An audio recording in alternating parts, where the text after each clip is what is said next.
3 सितंबर राष्ट्रीय और अंतर्राष्ट्रीय समाचार लेकर के हाजिर हुआ हूं। बिना कोई वक्त खोए चालू करता हूं। मेरा नाम शेखर है, मैं नॉलेज हब संचालित करता हूं रायगढ़ छत्तीसगढ़ में। चलिए शुरू करते हैं। पहला समाचार, भारत और थाईलैंड मिलकर के एक संयुक्त युद्ध अभ्यास कर रहे हैं। क्या नाम है इस युद्ध अभ्यास का? इसका नाम है मैत्री और क्रम है 14वें क्रम का मैत्री युद्ध अभ्यास, भारत और थाईलैंड। फिर अगला सवाल यह आएगा आपके मन में कि यह आयोजन कहां हो रहा है? तो इस बार यह आयोजन मेघालय में हो रहा है। उमरोई करके जो हमारा जगह है वहां पर, या उमररोई करके जगह है, वहां यह आयोजित किया जा रहा है। 1 से 14 सितंबर के बीच यह संचालित होगा, जिसमें हमारी मद्रास रेजिमेंट भाग ले रही है और थाईलैंड की जो रॉयल थाई आर्मी है उसकी पहली इन्फेंट्री बटालियन जो है वो हिस्सा ले रही है। तो उमररोई मेघालय, मैत्री 14 भारत थाईलैंड।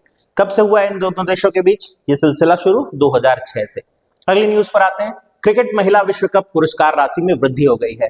अब महिला क्रिकेट जो विश्व कप है उसकी पुरस्कार राशि पुरुषों के पुरस्कार राशि से भी ज्यादा बढ़ गई है। कितनी हो गई है राशि? 40 crore. To be very precise, specific data यदि देखें तो 39.54 करोड़ रुपए अब विजेता टीम को मिलेंगे। उप विजेता की राशि में भी वृद्धि हुई है, 19.7 करोड़ उप विजेता टीम को मिलेंगे। ये किस वर्ल्ड कप से लागू हो रहा है? इसी बार महिला क्रिकेट विश्व कप जो कि आयोजित हो रहा है भारत और श्रीलंका। 30 सितंबर से इसके मैच प्रारंभ हो जाएंगे। इस वृद्धि की यदि बात करें तो ये बहुत ग्रुप करने वाली वृद्धि है, 239%, 239% का ग्रो है। तो ये एक तरह से लैंगिक समानता की जो बहस है उसके लिए भी बेहतर कदम की तरह देखा जा रहा है। अगली न्यूज पर आते हैं। अगला न्यूज बहुत इंटरेस्टिंग है। विदेश से आए हुए धार्मिक अल्पसंख्यकों को कुछ छूट मिली है। आपको याद होगा भारतीय नागरिकता कानून जो है या नागरिकता अधिनियम साल 1955, इसमें समय समय पर संशोधन होते हैं और 2019 में एक संशोधन करते हुए कहा गया था तो वे सभी लोग जो भारत के पड़ोसी देशों, खासतौर पे पाकिस्तान, अफगानिस्तान, बांग्लादेश जैसे क्षेत्र से भारत में आ गए हैं, किसी भी तरीके से वो पहुंचे हों, चाहे वो हिंदू हों, बौद्ध हों, सिख हों, पारसी हों, ईसाई हों, यानी कि धार्मिक अल्पसंख्यक, मुस्लिम इसमें शामिल नहीं थे। अगर वो भारत तक आ गए हैं, कब तक? 31 तारीख 2014 इसमें शामिल था। 31 दिसंबर 2014 तक यदि वो भारत आ चुके हैं तो उन्हें बिना किसी दस्तावेज के भी भारत में रहने की अनुमति दी जाएगी और आगे चल के भारत की नागरिकता भी प्रदान की जा सकती है। अब इसको बढ़ा दिया गया है संशोधित करके, अब ये 31 दिसंबर 2024 तक हो गया है। तो 10 साल का इजाफा जो है, 10 साल की जो वृद्धि है इस अधिनियम में की गई है। तो एक और संशोधन हुआ साल 2025 में। हम इस तरह के एक परिवर्तन को देख रहे हैं। कौन घोषणा किया? तो गृह मंत्रालय। ध्यान रखेंगे ये धार्मिक अल्पसंख्यकों के लिए प्रावधान है, इसमें पड़ोसी मुल्कों से आए हुए धार्मिक अल्पसंख्यक ही शामिल हैं, जिसमें मुस्लिम शामिल नहीं है। अब आते हैं अगले न्यूज पर। पासपोर्ट सूचकांक में भारत एक लंबी छलांग लगाया है। भारत के लिए एक खुशखबरी आई है। पासपोर्ट सूचकांक में भारत जो है वो 76 नंबर पर पहुंच गया है, 76वें नंबर पर। इससे पहले हम 80वें नंबर पर थे, यानी भारत की स्थिति में सुधार हुआ है। ये सुधार इसलिए भी हुआ है कि हाल फिलहाल के दिनों में भारत के चीन, रूस जैसे देशों से फिर से संबंध थोड़े बेहतर बन रहे हैं, इसलिए सुधार हुआ। अब भारतीय पासपोर्ट लेकर के आप 58 देश बिना वीजा के ट्रैवल कर सकेंगे। अभी भी सबसे शक्तिशाली पासपोर्ट की यदि बात करें तो सिंगापुर पहले स्थान पर काबिज है। सिंगापुर का पासपोर्ट यदि आपके पास है तो आप बिना वीजा के 193 देशों में जा सकते हैं। दूसरे स्थान पर जापान और कोरिया संयुक्त रूप से हैं। 190 देश आप इनके पासपोर्ट लेकर के बिना वीजा के जा सकते हैं। अमेरिका की स्थिति में गिरावट आई है। वैश्विक स्तर पर जो अमेरिका कर रहा है वो 10वें स्तर पर छिटक आया है। हालांकि इतनी भी बड़ी गिरावट नहीं है, पर हाँ, अमेरिका पहली बार 10वें पायदान पर पहुंचा है, यानी उसके पासपोर्ट की जो धारण क्षमता है वो थोड़ी गिरी है। कौन जारी करता है? हेनले पासपोर्ट, ये इंडेक्स है जो हर साल जारी होते रहता है। तो भारत की स्थिति में सुधार जरूर याद रखेंगे। अगली न्यूज पर आते हैं। मराठों को मिलेगा कुणबी का दर्जा।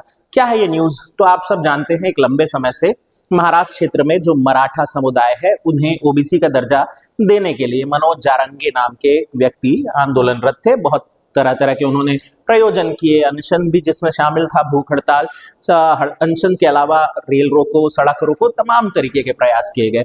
उनकी 6 बड़ी मांगे थी। उन मांगों में से एक मांग जो सबसे बड़ी थी, ओबीसी का दर्जा देते हुए कुणबी कहा जाए और जो एक घोषणा पत्र था, हैदराबाद घोषणा पत्र, उसे लागू किया जाए। तो अभी क्या हुआ है? अभी दोनों चीजें मान ली गई हैं महाराष्ट्र में।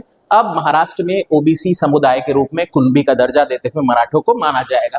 वे सभी मराठे लोग जिनके पहले के लोग, यानी कि कोई रिश्तेदार, कोई उनके ही परिवार का व्यक्ति या उनके गांव के व्यक्ति जो मराठा है और उसे कुणबी का दर्जा मिल गया है, उसी आधार पर बाकी सभी को भी कुणबी का दर्जा देने की वकालत की गई थी और इसको मंजूर किया गया है। हैदराबाद गजट कानून लागू किया जाएगा, ये कहा जा रहा है। क्या है हैदराबाद गजट कानून, ये भी जान लेते हैं।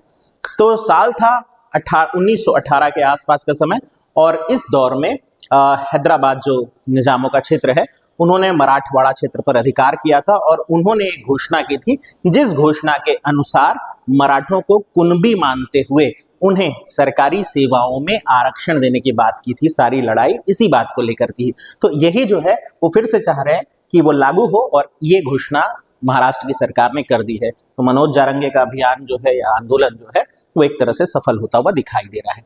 अगली न्यूज पर आते हैं। सूडान में भूस्खलन। सूडान अफ्रीका में मौजूद एक देश है, आप उसकी स्थिति यहाँ पर देख सकते हैं। अफ्रीका में लगभग बीच की तरफ स्थित वो दिखाई देता है, और ये देश वैसे ही गृह हिंसा से, गृह युद्ध से चल रहा है पीड़ित, और वहां भूस्खलन की घटना हुई और एक पूरा गांव जो है वो जमींदोज हो गया। गांव का सिर्फ एक आदमी बच सका।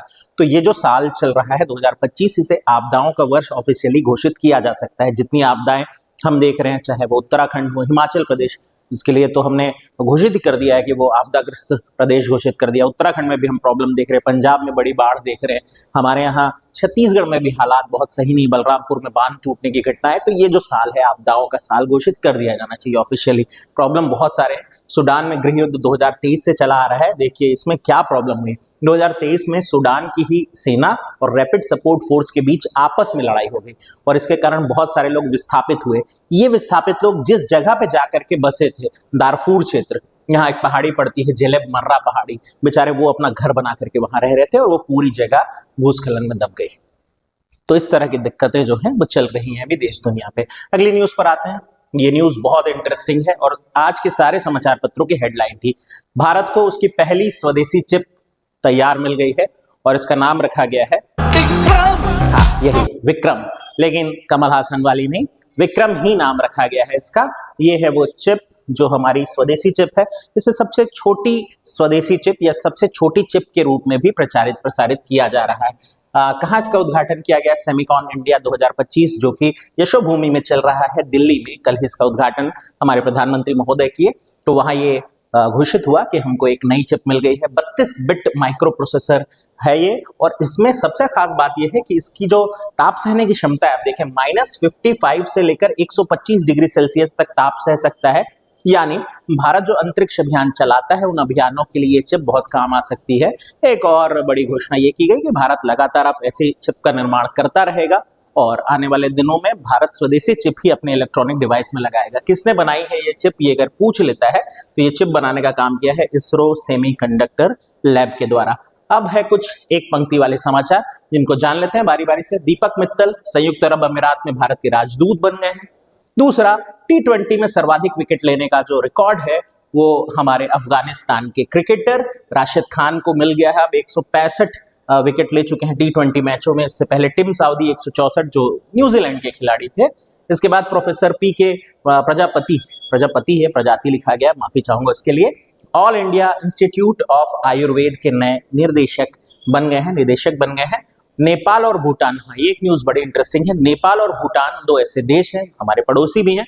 इन्हें जो यहाँ के नागरिक हैं उन्हें बिना किसी डॉक्यूमेंट के भारत आने की अनुमति दे दी गई है। इनको आने के लिए किसी पासपोर्ट की आवश्यकता नहीं है, वो बस यूं ही भारत आ सकेंगे। तो ये थे आज के समाचार। 3 सितंबर के सारे समाचार से आप अवगत हो गए होंगे। तो अब क्या करना है आपको, शेयर करिए, अपने दोस्तों तक ये समाचार बांटिए और बताइए कि कोई रोज दिन भर के समाचारों को सरल रूप में उन्हें समझा रहा है। ध्यान से सुनने के लिए आपका बहुत बहुत धन्यवाद। Thank you.